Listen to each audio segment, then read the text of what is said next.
இயேசு கிறிஸ்துவின் நாமத்தினால் சத்தியவசன நேயர்களாகிய உங்களை வாழ்த்தி வரவேற்பதில் மிகுந்த மகிழ்ச்சி அடைகிறேன்.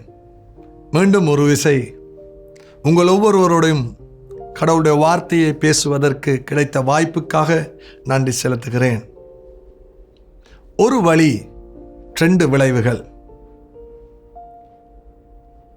இவ்விதமான ஒரு அனுபவம் எங்களுக்கு இருக்கிறதா? ஒரு பாதையில் போகிற பொழுது 2 விதமான விளைவுகளை சந்திக்கின்ற நிலைமை. பாதை மாறவில்லை, பாதையில் போகிறவர்களில் தான் அந்த விளைவு தங்குறதா இருக்கின்றது. ஒரு கதையை உங்களோடு பகிர்ந்து கொள்ளலாம். ஒரு அடர்ந்த காட்டிற்கூடாக ஒரு அழகிய சூழல் மத்தியில் ஒரு பாதை இருக்கிறது. அந்த பாதையில் 2 பேர் போகின்றார்கள். ஒருவர் பார்வையற்ற ஒரு மனிதன், மற்றவர் சாதாரணமாய் பார்வையுள்ள ஒரு மனுஷன். இந்த பார்வையுடைய அந்த மனிதன் என்ன செய்கிறார்? அந்த காட்டின் போகின்ற பொழுது விரைவாக அந்த காட்டை கடந்து விட வேண்டும் என்று சொல்லி சூழலில் இருக்கின்ற அழகுகளை ரசிக்காமல், அதனுடைய உயர்ந்த உன்னத நிலைமைகளை பார்க்காமல் அவர் என்ன செய்கிறார்? விரைவாய் நடந்து கடந்து போக முயற்சித்து கடந்து போய் கொண்டிருக்கிற பொழுது அவருக்கு முன்பாக இருந்த ஒரு பள்ளத்தில் விழுந்து அங்கே அவர் போய்விடுகிறார். விழுந்து எழுந்து போகிறவராயிருக்கிறார். இந்த பார்வையற்ற மனிதன் என்ன செய்கிறார்?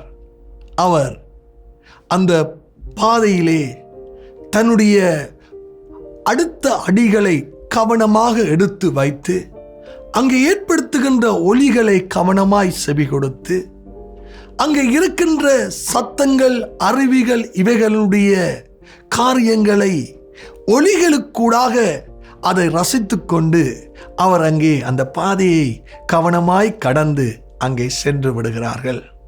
2 பேருக்கு முன்பாகவும் ஒரே விதமான பாதை. ஆனால் ஒருவர் பள்ளத்திற்குள் விழுந்து அங்கே சூழலிலே அவர் அகப்பட்டு அந்த பாதையில் அவர் அங்கே தவறி விடுகிறார். இன்னும் ஒருவர் என்ன செய்திருக்கிறார்? அந்த பாதையை கவனமாக அவர் அனுபவித்து சென்றதற்கூடாக அவர் கடந்து சிறப்பான இடத்திற்கு அடைந்து விடுகிறார். ஆம் பிரியமானவர்களே, இது எனக்கும் உங்களுக்கும் ஒரு பாடத்தை கற்றுக் கொடுக்கிறதா இருக்கிறது.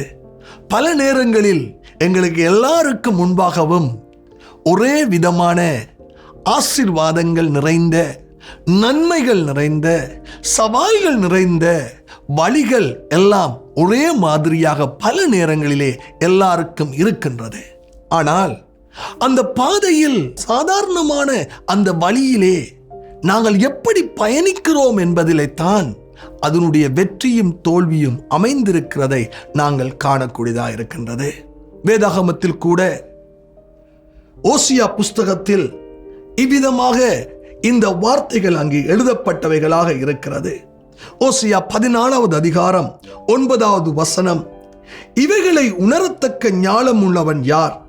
இவைகளை கிரகிக்கத்தக்க புத்தியுள்ளவன் யார்? கர்த்தருடைய வழிகள் செம்மையானவைகள், நீதிமான்கள் அவைகளில் நடப்பார்கள், பாதகரோ என்றால் அவைகளில் இடறி விழுவார்கள். இந்த வார்த்தைகளை நீங்கள் கவனிப்பீர்கள் என்றால், ஓசியா தீர்க்கதரிசி கூடாக கடவுள் இஸ்ரவேல் மக்களுக்கு ஒரு செய்தியை கொடுக்க விரும்புகிறார். நான் உங்களுக்கு முன்பாக நல்ல பாதையை தான் வைத்திருக்கிறேன், ஆசீர்வாதமான வழிகளைத்தான் வைத்திருக்கிறேன்.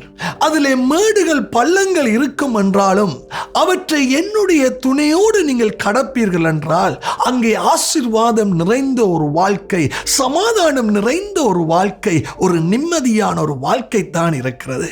ஆனால் இந்த பாதையில் போகிற 2 கூட்டத்தாரை தீர்க்கதரிசியானவன் பரிசுத்த ஆவியின் உதவியுடன் வெளிப்படுத்துகிறதை காணக்கூடியதா இருக்கிறது.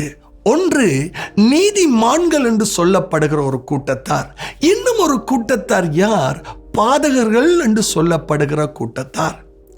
யார் கடவுளுடைய வழிகளையும் கர்த்தருடைய அறிவுரைகளையும் புத்தியையும் ஞானத்தையும் பெற்றவர்களாக இருக்கிறார்களோ அவர்கள் அங்கே நீதிமான்கள் என்று அங்கே சொல்லப்படுகிறவர்களாக இருக்கிறது. ஏனென்றால் நீதிமான் என்று சொல்லுகிற பொழுது நீதிமான் அங்கே சட்ட திட்டங்களை மதித்து நியாயங்களை கடைபிடித்து தேவனுடைய குணாதிசயங்களை வெளிப்படுத்துகிறவனாக இருக்கிற ஒரு மனுஷனுக்கு பேர்தான் நீதிமான்.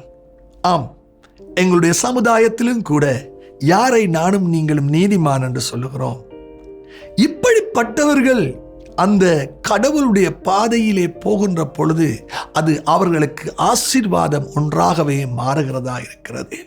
நீதிமான் என்று சொல்லுகிற பொழுது கடவுளுடைய வார்த்தைகளை கேட்கிறவனாய் மாத்திரமல்ல, அதை கேட்டு அதனுடைய நன்மையை அறிந்தவனாய், அதை புரிந்தவனாய், அதன்படி செயல்படுகிற ஒரு மனுஷனாக இருக்கிற பொழுது வேதம் அப்படிப்பட்டவர்களை நீதிமான் என்று சொல்லுகிறது.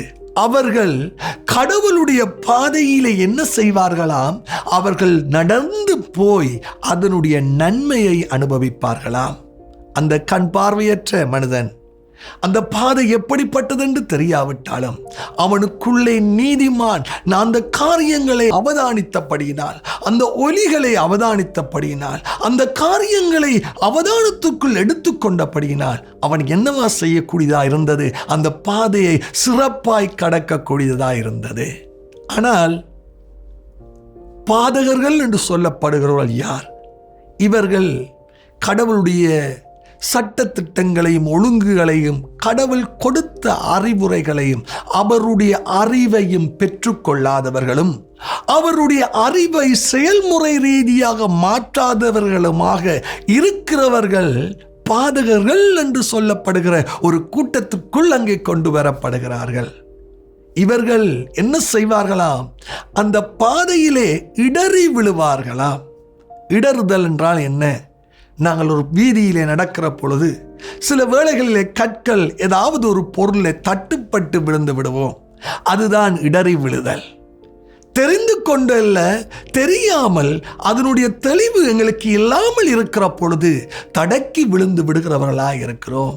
இன்றைக்கு கடவுள் எனக்கும் உங்களுக்கு முன்பாக வைத்திருக்கிற அந்த சிறப்பான பாதையானது அது இடறி விழுவதற்கு நேராக அல்ல, அது என்னையும் உங்களையும் ஆசீர்வதிப்பதற்கு நேராகவே அங்கே கடவுள் வைத்திருக்கிறார். ஆகவே கடவுளை குறித்த வார்த்தைகளை அறிந்து கொள்ளுவோம், அவரை அறிகிற அறிவுக்குள் கடந்து வருவோம், அதை எங்களுடைய வாழ்க்கையிலே செயல்படுத்த ஆரம்பிப்போம். கடவுளை நோக்கி பார்த்தவர்களாய், அவர் மேல நம்பிக்கை உள்ள ஒரு நீதிமான் என்ற ஸ்தானத்தை எடுத்தவர்களாக இந்த பூமியிலே கடவுள் வைத்த பாதையில் நாங்கள் நடப்போம் என்றால் நாங்கள் செழிப்புள்ளவர்களாய் மாறுவோம், ஆசீர்வதிக்கப்பட்டவர்களாய் மாறுவோம், வெற்றியுள்ளவர்களாய் மாறுவோம். எங்களுடைய சமாதானத்தை யாராலையும் குழப்பி விட முடியாது. மறுதலையில் இவைகள் இல்லாமல் விட்டால், இவைகள் எங்களுக்குள் இல்லாவிட்டால் நாங்கள் இடறி விழுந்தவர்களாய் மாறுவோம். கண் பார்வை இருந்தும் அந்த பாதையினுடைய ஒலிகளுக்கு செவி கொடுக்காமல், அந்த காட்சிகளை கவனிக்காமல் விரைவாக போக வேண்டும் என்று சொல்லி இடறி பள்ளத்தில் விழுந்தவனைப் போல் எங்களுடைய வாழ்க்கை மாறிவிடும். இந்த காலை வேளையிலும் கடவுள் எங்களை இடறி விழுவதற்காக இந்த பாதையை தரவில்லை. இந்த பாதையில் சவால்கள் இருக்கிறது உண்மைதான், பள்ளங்கள் இருக்கிறது உண்மைதான், அவதானமாய் போக வேண்டியது உண்மைதான். ஆனால் இவைகள் ஆசீர்வாதத்துக்கு நேராகவே எங்களை கொண்டு போகின்றவைகளாய் இருக்கிறது, சமாதானத்துக்கு நேராகவே கொண்டு போகிறவராய் இருக்கிறது, நிச்சயத்துக்கு நேராகவே கொண்டு போகிறவைகளாய் இருக்கிறது. நாம் நீதிமான் என்ற ஸ்தானத்திற்கு வருகிற பொழுது நாங்கள் ஆசீர்வதிக்கப்பட்டவர்களாய் மாறிவிடுவோம். இந்த காலையிலும் கூட எங்களுடைய வாழ்க்கையை தேவன் விரும்புகிற ஜீவியத்துக்குள் ஒப்புக் கொடுப்போம். அவருடைய சமூகத்தில் எங்களை விட்டுக் கொடுப்போம். கடவுளை நோக்கி கேட்போமா? கடவுளே, என்னுடைய வாழ்க்கையில் உம்முடைய நியமங்களின் படியும் நீர் விரும்புகிற படியும் என்னை ஒழுங்குபடுத்தி நீர் எனக்கு முன்பாக வைத்திருக்கிற அந்த வாழ்க்கை பாதையில் நான் தொடர்ந்து ஓட எனக்கு உதவி செய்யும்படியாய் கடவுளிடத்தில் கேட்டுக்கொள்வோம்.